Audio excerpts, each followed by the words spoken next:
ചെയ്യുന്ന വീഡിയോകൾ നിങ്ങൾക്ക് ഉപകാരപ്രദമാകുന്നുണ്ടെങ്കിൽ നിങ്ങൾ എൻ്റെ വീഡിയോ ഒന്ന് സബ്സ്ക്രൈബ് ചെയ്യുക. അതോടൊപ്പം തന്നെ അതിൻ്റെ ബെൽ ബട്ടൺ അമർത്തി എല്ലാ നോട്ടിഫിക്കേഷനും ഓൺ ചെയ്യുക. അതോടൊപ്പം തന്നെ മറ്റുള്ളവരിലേക്കും ഈ ഉപകാരപ്രദമായ വീഡിയോകൾ ഷെയർ ചെയ്ത് കൊടുക്കുക.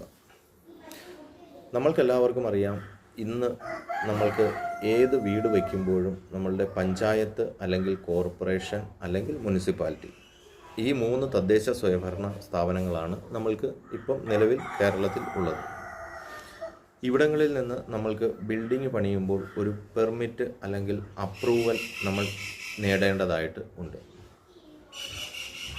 എങ്ങനെയാണ് നമ്മൾക്ക് ഈ ബിൽഡിംഗ് അപ്രൂവൽ അല്ലെങ്കിൽ ബിൽഡിംഗ് പെർമിറ്റ് പഞ്ചായത്തിൽ നിന്ന് അല്ലെങ്കിൽ കോർപ്പറേഷനിൽ നിന്ന് മുനിസിപ്പാലിറ്റിയിൽ നിന്ന് നമുക്ക് നേടിയെടുക്കാൻ സാധിക്കുന്നത്?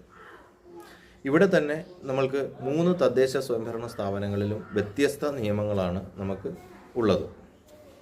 ഇപ്പോൾ പഞ്ചായത്തിലെ നിയമം പറയുകയാണെങ്കിൽ, പഞ്ചായത്തിൽ നമ്മൾക്ക് ബിൽഡിംഗ് പെർമിറ്റ് നേടുന്നതിന് ആദ്യമായി നമ്മൾക്ക് ഒരു ലൈസൻസ് ഉള്ള ഒരു ആർക്കിടെക്റ്റ് അല്ലെങ്കിൽ സൂപ്പർവൈസർ അല്ലെങ്കിൽ എൻജിനീയർ, ഇങ്ങനെയുള്ള തദ്ദേശ സ്വയംഭരണ സ്ഥാപനങ്ങൾ അല്ലെങ്കിൽ ലോക്കൽ സെൽഫ് ഡിപ്പാർട്ട്മെൻറ്റ് അംഗീകരിച്ച ലൈസൻസ് ഉള്ള ഏതെങ്കിലും ആർക്കിടെക്റ്റ് അല്ലെങ്കിൽ സൂപ്പർവൈസർ അല്ലെങ്കിൽ എൻജിനീയർ, ഇവരുടെ അപ്രൂവലോട് കൂടിയ ഒരു പ്ലാൻ നമ്മൾ ആദ്യമായി തയ്യാറാക്കണം.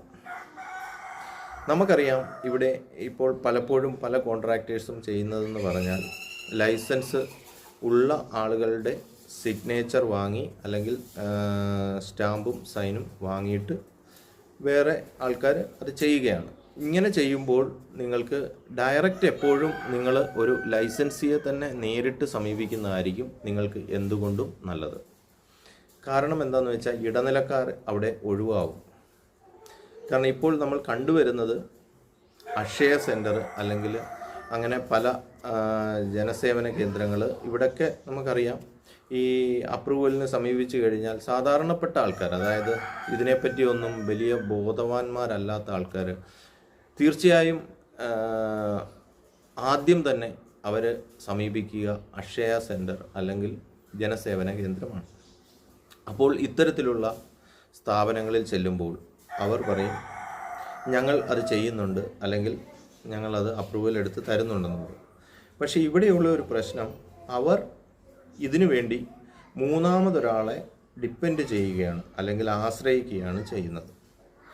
അപ്പം ഇവിടെ ഇടനിലക്കാരായി ഇവർ പ്രവർത്തിക്കുന്നത് കൊണ്ട് നിങ്ങൾക്ക് സാമ്പത്തികമായി അമിത ബാധ്യത ഉണ്ടാവാനുള്ള ഒരു സാഹചര്യമുണ്ട്. അപ്പോൾ എപ്പോഴും നിങ്ങൾ ഒരു ലൈസൻസ് ഉള്ള ഒരു ആർക്കിടെക്റ്റ് അല്ലെങ്കിൽ എൻജിനീയർ, ഒരു സൂപ്പർവൈസർ ആരായാലും തദ്ദേശ സ്വയംഭരണ സ്ഥാപനങ്ങൾ അംഗീകരിച്ച ആൾക്കാരെ നേരിട്ട് സമീപിച്ച് അവരിൽ നിന്നും അപ്രൂവൽ എടുക്കാനായി പ്ലാൻ വരയ്ക്കാൻ സമീപിക്കുകയാണ് നല്ലത്. അപ്പം എന്തൊക്കെ രേഖകളാണ് ഇതിനു വേണ്ടി നമുക്ക് സമർപ്പിക്കേണ്ടത്? ആദ്യമായി നമുക്ക് വേണ്ടിയതെന്ന് പറഞ്ഞാൽ ആധാരം അല്ലെങ്കിൽ നമ്മുടെ ലാൻഡ് ഡീഡ് എന്ന് പറയും. നമ്മൾ ഏത് വസ്തുവിലാണോ നമ്മൾ വീട് വയ്ക്കാൻ ഉദ്ദേശിക്കുന്നത്, ആ വസ്തുവിൻ്റെ ലാൻഡ് ഡീഡ് അല്ലെങ്കിൽ ആധാരം നമ്മളുടെ കൈവശം ഉണ്ടായിരിക്കണം. ഈ ആധാരം ഒറിജിനലും നമ്മൾക്ക് ആവശ്യമുണ്ട്. കാരണം നമ്മൾ പഞ്ചായത്തിൽ ഇത് അപേക്ഷ സമർപ്പിക്കുമ്പോൾ പഞ്ചായത്തിൽ ഇത് വെരിഫിക്കേഷൻ ചെയ്യുവാനായി ഈ ഒറിജിനൽ നമ്മൾ ഒത്തുനോക്കാറുണ്ട്. പക്ഷേ അപേക്ഷയോടൊപ്പം എപ്പോഴും എല്ലാത്തിൻ്റെയും പകർപ്പ് മാത്രം കൊടുത്താൽ മതി, അല്ലെങ്കിൽ ഫോട്ടോസ്റ്റാറ്റ് കോപ്പി കൊടുത്താൽ മതിയാകും. അപ്പോൾ ഒന്നാമതായി വേണ്ടിയ ഡോക്യുമെൻ്റ് എന്ന് പറഞ്ഞാൽ ലാൻഡ് ഡീഡ് അല്ലെങ്കിൽ ആധാരം. രണ്ടാമത് land tax receipt. Land tax receipt നമുക്ക് വില്ലേജിൽ സമീപിച്ചു കഴിഞ്ഞാൽ, ഈ ആധാരവുമായി ചെന്ന് കഴിഞ്ഞാൽ നമ്മൾക്ക് അതിൻ്റെ കരമടച്ച റെസിപ്റ്റ് കിട്ടുന്നതാണ്. ഇതോടൊപ്പം തന്നെ വേണ്ടിയതാണ് പൊസഷൻ സർട്ടിഫിക്കറ്റ്, ബാധ്യത, അതായത് കൈവശാവകാശ സർട്ടിഫിക്കറ്റ്. ഇത് നമ്മൾക്ക് വില്ലേജിൽ അല്ലെങ്കിൽ അക്ഷയ സെൻറ്ററുകൾ വഴിയാണ് ഇപ്പോൾ പൊസഷൻ സർട്ടിഫിക്കറ്റ് ഇഷ്യൂ ചെയ്യുന്നത്. ഇതിനും നമ്മൾ ആധാരത്തിൻ്റെ കോപ്പിയും ബാക്കി ലാൻഡ് ടാക്സ് റെസിപ്റ്റും കാര്യങ്ങളും ഒക്കെ സമർപ്പിച്ചു കഴിഞ്ഞാൽ, അക്ഷയ സെൻറ്ററിൽ കൊടുത്തു കഴിഞ്ഞാൽ 3 വർക്കിംഗ് ഡേയ്സിനുള്ളിൽ തന്നെ നിങ്ങൾക്ക് കൈവശ അവകാശ സർട്ടിഫിക്കറ്റ് ലഭ്യമാകുന്നതാണ്. ഇതോടൊപ്പമാണ് ലൊക്കേഷൻ സ്കെച്ച്. ലൊക്കേഷൻ സ്കെച്ച് നമുക്ക് വില്ലേജിൽ നിന്നാണ് തരുന്നത്. അതും ഈ പറഞ്ഞതുപോലെ നമ്മൾ വില്ലേജിൽ സമീപിച്ച് നമ്മുടെ ആധാരവും വസ്തുവും കാണിച്ചു കഴിഞ്ഞാൽ അവർ ആ വസ്തുവിൻ്റെ ലൊക്കേഷൻ സ്കെച്ച് തയ്യാറാക്കി നമുക്ക് തരും. അതിന് ഒരു ഫീസ് അവർ ഈടാക്കുമെന്ന് മാത്രമേ ഉള്ളൂ. ഇതിന് ശേഷമാണ് വേണ്ടിയത് നമ്മുടെ പ്ലാൻ വരയ്ക്കുമ്പോൾ വ്യക്തമായി നമ്മൾ സെറ്റ് ഔട്ട് കാര്യങ്ങൾ എല്ലാം കാണിച്ചിരിക്കണം. എല്ലാ തരത്തിലുള്ള സെറ്റ് ബാക്കുകൾ കാണിച്ചിരിക്കണം. അതേപോലെ തന്നെ നമ്മളുടെ മഴവെള്ള സംഭരണി അത് ഉറപ്പായും നമ്മൾ അതിൽ പ്ലാനിൽ കാണിച്ചിരിക്കണം. ഏത് വസ്തുവിലാണോ വീട് വയ്ക്കുന്നത് അതിലെ സെപ്റ്റിക് ടാങ്കിൻ്റെ ഡീറ്റെയിൽസ്, മഴവെള്ള സംഭരണി, അങ്ങനെ സാനിറ്റൈസർ ഉണ്ടെങ്കിൽ അതിൻ്റെ ഡീറ്റെയിൽസ്, അങ്ങനെ എല്ലാ രീതിയിലുള്ള ഡീറ്റെയിലുകളും അതിൽ സൈറ്റ് പ്ലാന്, സർവീസ് പ്ലാന്, ഇനി കൊമേഴ്സ്യൽ ബിൽഡിങ്ങുകളാണെങ്കിൽ അതിൻ്റെ പാർക്കിംഗ് പ്ലാന്, അങ്ങനെ എല്ലാ തരത്തിലുള്ള പ്ലാനും അതിൽ ചെയ്തിരിക്കണം.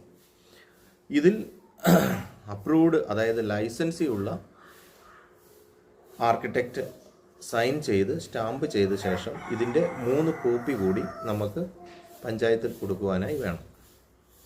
ഈ രേഖകളെല്ലാം അതോടൊപ്പം തന്നെ ലൈസൻസിയുടെ സർട്ടിഫിക്കറ്റിൻ്റെ കോപ്പിയും നമുക്ക് അത്യന്താപേക്ഷിതമാണ്. ലൈസൻസിയുടെ സർട്ടിഫിക്കറ്റിൻ്റെ കോപ്പിയും നമ്മൾ എപ്പോഴും ഹാജരാക്കേണ്ടതുണ്ട്. അപ്പോൾ ഈ രേഖകളെല്ലാം സമർപ്പിച്ച ശേഷം,